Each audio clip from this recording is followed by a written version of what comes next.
ખેડૂતો માથે ફરી તોડાયું માવઠાનું સંકટ। ભર ઉનાળે ચોમાસા જેવો માહોલ જામશે। માવઠાએ ફરી જગતના તાતની ચિંતા વધારી। 7 અને 8 એપ્રિલે કમોસમી વરસાદ ખાબકશે। માવઠું અને ભારે પવન ભૂક્કા બોલાવશે। વીજળીના કડાકા સાથે વરસાદ ખાબકશે। આંધી તોફાન સાથે વરસાદ ત્રાટકશે। અનેક જિલ્લાઓમાં કમોસમી વરસાદ વરસશે। 2 દિવસ માછીમારોને દરિયો ન ખેડવા સૂચના આપવામાં આવી છે। 40 કિલોમીટરની ઝડપે પવન ફૂંકાશે તેવી પણ આગાહી કરાઈ છે। आइसोलेटेड प्लेसेस में इक्का दुक्का स्थानों में हल्का से मध्यम बरसात का संभावना रहेगा। इसके साथ आपका आंधी के साथ बिजली गिरने का भी संभावना रहेगा। जो तेज हवा की गति रहेगा 30 से 40 किलोमीटर प्रति घंटा रहने का संभावना रहेगा। और फिशरमैन वार्निंग दिया गया है। मजबूत पश्चिमी विक्षोभ तारीख 7મી આસપાસ આવેલો છે મેડિટેરિયન સીમાથી અને તેની ગતિવિધિ થોડી વધારે છે, જેના લીધે લગભગ ઉત્તર ગુજરાતના ભાગો, બનાસકાંઠા, પાલનપુરના ભાગો, આ ઉપરાંત સાબરકાંઠાના ભાગો અને પંચમહાલના ભાગો,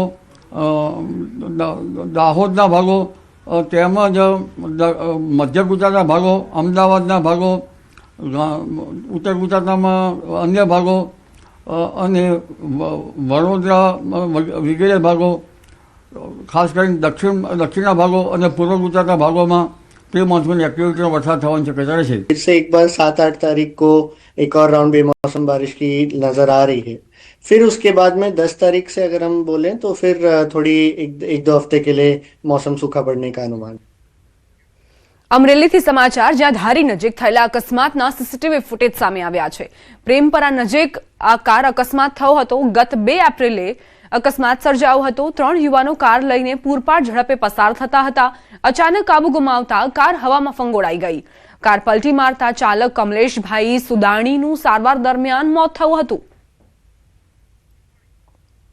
અમરેલીના પ્રેમપરા નજીક આ કાર અકસ્માત થયો હતો। કઈ રીતે ચાલકે કાબુ ગુમાવ્યો તેના દ્રશ્યો પણ સામે આવ્યા છે। ધારી નજીક આ અકસ્માત સર્જાયો, જ્યાં 3 યુવાનો કાર લઈને પૂરપાટ ઝડપે પસાર થઈ રહ્યા હતા। અચાનક કાબુ ગુમાવતા કાર હવામાં ફંગોળાઈ ગઈ। કાર પલટી મારતા ચાલક કમલેશભાઈ સુદાણીનું સારવાર દરમિયાન મોત થયું છે।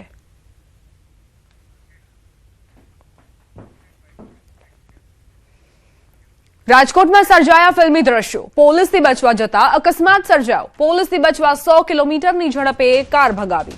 બેફામ કાર ચાલકે મોટરસાયકલ ચાલકને પણ અડફેટે લીધો। કારની અડફેટે આવતા મોટરસાયકલ ચાલકનું મોત નીપજ્યું। પોલીસે બુટલેગર વિપુલ હાંડાને ઝડપી પાડ્યો છે। 100 લીટર દેશી દારૂ પણ 4 વ્હીલરમાંથી કબજે કરવામાં આવ્યો છે।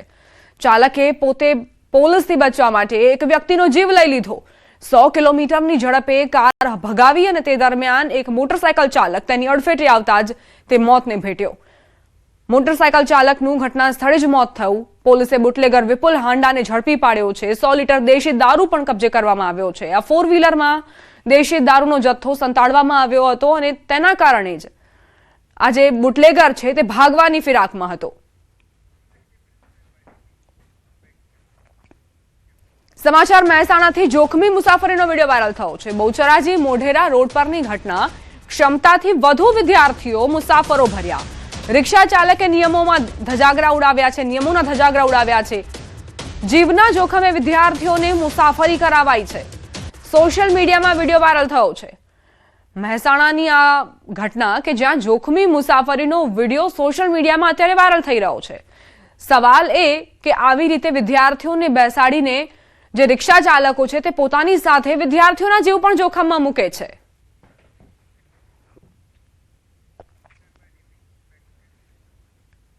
સમાચાર વલસાડથી જર્જરિત ગટરમાં દુકાનદાર ખાબક્યો। પારડી નેશનલ હાઈવે કિનારા પર ઘટના બની। યુવક ગટર પર ઉભો રહીને ફોન પર વાત કરતો હતો। અચાનક ગટરનું ઢાંકણું તૂટતા યુવક નીચે પડ્યો। યુવકને સારવાર માટે ખસેડાયો। હાઈવે ઓથોરિટીની બેદરકારી સામે લોકોમાં રોષ વ્યાપ્યો છે।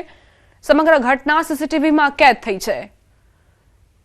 આ યુવકના જે સીસીટીવી ફૂટેજ આવ્યા છે તે પણ હચમચાવનારા છે, કારણ કે આ યુવક જે અહીંથી પસાર થઈ રહ્યો હતો ત્યાં ગટરની ઉપર તે ઊભો હતો, ફોન પર વાતચીત કરતો હતો। અચાનક જ ધડામ નીચે પછડાયો ગટરની અંદર। જો કે ત્યાં જે હાજર લોકો હતા તેમણે તેને બહાર કાઢવાનો પ્રયાસ કર્યો અને સફળતા પણ મળી। હોસ્પિટલમાં તેને સારવાર માટે દાખલ કરાયો છે। ભાજપની ચૂંટણી સમિતિની બેઠકને લઈને મોટા સમાચાર. ભાજપ ઉમેદવારો માટે મથામણ. 15 મનપાના ઉમેદવારોના નામોની ચર્ચાઓ. 34 જિલ્લા પંચાયતના ઉમેદવારોના નામોની ચર્ચાઓ પણ થઈ રહી છે. 84 નગરપાલિકાઓમાં એ અને બી વર્ગની નગરપાલિકાની ચર્ચા થઈ રહી છે. સી અને ડી વર્ગની નગરપાલિકા અંગે પણ ચર્ચા અલગ ગોઠવણ કરવામાં આવી છે. સી અને ડી વર્ગની નગરપાલિકાનું સ્થાનિક સ્તરે મંથન ચાલી રહ્યું છે. સંવાદદાતા ગૌતમ જોડાઈ ગયા છે વધુ જાણકારી સાથે. ગૌતમ, ચૂંટણી સમિતિની બેઠકને લઈને શું અપડેટ? જી બિલકુલ, ભારતીય જનતા પાર્ટીની જે ચૂંટણી સમિતિની બેઠક મુખ્યમંત્રી નિવાસ સ્થાને મળી છે અને ત્યાં ભારતીય જનતા પાર્ટીના ઉમેદવારો અંગેનું મંથન જે છે તે થઈ રહ્યું છે. મહત્વનું એ છે કે પાર્લામેન્ટરી બોર્ડના સદસ્યો આ બેઠકની અંદર મંથન કરી રહ્યા છે. મહત્વનું સાથે એ વાત આવી રહી છે કે જેમાં 15 જે મહાનગરપાલિકા જે છે તે બેઠકોનું મંથન જે છે તે આ ચૂંટણી સમિતિમાં થવાનું છે. આ ઉપરાંત 14 જેટલી જે 34 જેટલી જે જિલ્લા પંચાયત જે છે તેના ઉમેદવારોનું મંથન થવાનું છે. પરંતુ તે પૈકીની વાત કરીએ તો જે 84 જેટલી નગરપાલિકા છે કે જેમાં એ અને બી વર્ગની જે નગરપાલિકા જે છે તેનો સમાવેશ થશે આ ચૂંટણી સમિતિની બેઠકની અંદર ઉમેદવારોના મંથન અંતર્ગત. અને જે સી અને ડી વર્ગની જે બેઠકો આવી રહી છે તેનું જે સંકલન જે છે તે 5, 6 અને 7 તારીખે જે બેઠક મળી હતી તેમાં થઈ ચૂક્યું છે. એટલે કે જે પ્રભારી જે છે મંત્રી તેમના અધ્યક્ષસ્થાને આ બેઠક મળી હતી ને તેમાં આ બેઠકની અંદર આ ચૂંટણીમાં જે મંથન થયું હોય તે પ્રકારની વાત સામે આવી રહી છે. જે અંતર્ગતની વાત કરીએ તો તેમાં આ જે સી વર્ગ અને ડી વર્ગના નગરપાલિકા અંતર્ગતની વાત કરીએ તો તેમાં અમરેલી જિલ્લાની 3 સી વર્ગની અને 1 ડી વર્ગની મહાનગરપાલિકાની ચર્ચા થઈ ચૂકી છે. અમદાવાદની બારેજા એક જે સી વર્ગની મહાનગરપાલિકા છે તેની ચર્ચા થઈ ચૂકી છે. આણંદમાં પણ એ જ રીતે 3 જેટલી નગરપાલિકાની ચર્ચા થઈ ચૂકી છે. આમ વિવિધ જિલ્લાઓની વાત કરીએ તો 1 કે 2 જેટલી જે સી અને ડી વર્ગની નગરપાલિકાઓ આવી રહી છે તેની ચર્ચા પૂર્ણ થઈ ચૂકી છે. સ્થાનિક સ્તરે થઈ છે અને તે અંતર્ગતનું મંથન જે છે તે આગામી દિવસોમાં તેના નામની પણ જાહેરાત થઈ શકે તે પ્રકારના એંધાણ વર્તાઈ રહ્યા છે. જી આભાર ગૌતમ જાણકારી આપવા માટે. ભાજપની ચૂંટણી સમિતિની બેઠક અને તેને લઈને આ અપડેટ. ભાજપના ઉમેદવારો માટે મથામણ ચાલી રહી છે, મંથન કરવામાં આવી રહ્યું છે. તે માટે અલગ અલગ વર્ગ પણ ગોઠવવામાં આવ્યા છે. એ, બી, સી, ડી એવી રીતે જે નગરપાલિકાઓ છે તેનું વર્ગીકરણ કરવામાં આવ્યું છે. તેના આધારે ઉમેદવારો નક્કી કરવા માટે ચર્ચાઓ થઈ રહી છે. ઘણી એવી ચર્ચાઓ છે, ઘણા એવા નગરપાલિકાઓના ઉમેદવારોની ચર્ચાઓ પૂર્ણ થઈ ચૂકી છે. સ્થાનિક સ્વરાજની ચૂંટણીમાં પાકિસ્તાનના નામની એન્ટ્રી. અમદાવાદમાં ભાજપ નેતા ભૂષણ ભટ્ટનું નિવેદન. 1972 થી ભાજપનો ગઢ ગણાતા ખાડિયામાં ભાજપનો હુંકાર. ખાડિયાને પાકિસ્તાન નહીં બનવા દઈએ. જેમાં 4 ધામ કરતા હોય એમ લોકો યાત્રાએ નીકળશે. હવે અલગ નામના લોકો આવનારા દિવસોમાં તમારી પાસે આવશે. સંવાદદાતા પ્રણવ જોડાઈ ગયા છે વધુ જાણકારી સાથે. પ્રણવ, સ્થાનિક સ્વરાજની ચૂંટણી પહેલા આયારામ ગયારામનો સિલસિલો અને હવે પાકિસ્તાનની એન્ટ્રી એટલે નવા મુદ્દાઓ આવી રહ્યા છે. હવે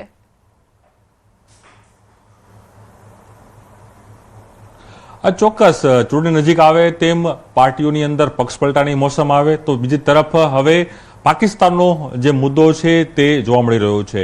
ભારતીય જનતા પાર્ટીના નેતા ભૂષણ ભટ્ટે પોતાની એક સ્પીચમાં કહ્યું હતું કે ખાડિયાને અમે પાકિસ્તાન નહીં બનવા દે. ખુદ જોડાયા છે ભૂષણ ભટ્ટ. ભૂષણભાઈ, ગઈકાલનો કોઈ કાર્યક્રમ હતો, આપની સોશિયલ મીડિયા પ્લેટફોર્મ ઉપર આ જોવા મળી રહ્યું છે કે આપ એક સ્ટેટમેન્ટ આપી રહ્યા છો કે એક સંકલ્પ કરીએ કાર્યકર્તાઓ કે ખાડિયાને હવે ક્યારેય પાકિસ્તાન નહીં બનવા દે. કેમ આ પ્રકારનું નિવેદન ચૂંટણી સમયે આપને આપવું પડે છે? પરમ દિવસે ભારતીય જનતા પાર્ટીના અમદાવાદ શહેરમાં 48 વોર્ડના કાર્યાલયના ઉદ્ઘાટન હતું અને ઉદ્ઘાટન સમયે જાહેર સભા જેવું કાર્યકર્તાઓને સંબોધન પણ હતું. ઉદ્ઘાટનના સમય પહેલાં થોડી સમય પહેલાં કોંગ્રેસ પાર્ટીએ ખાડિયા વોર્ડના એમની ઘણી બધા નામો જાહેર કર્યા. એ નામો જાહેર કર્યા પૈકી ખાડિયાના નામોમાં કોઈ ઇસ્માઇલ પઠાણ કે ફારૂક પઠાણ નામ જાહેર થતા પ્રવાસી ઉમેદવાર 3 જેને ખાડિયા સાથે નિસ્બત નથી, ખાડિયામાં રહેતા નથી, ખાડિયા સાથે કોઈ લેવા દેવા નથી, તો એ ચૂંટણી લડવા ગમે ત્યાંથી આવે, ગમે તે લડે, એની સાથે આપણને કોઈ વાંધો નથી.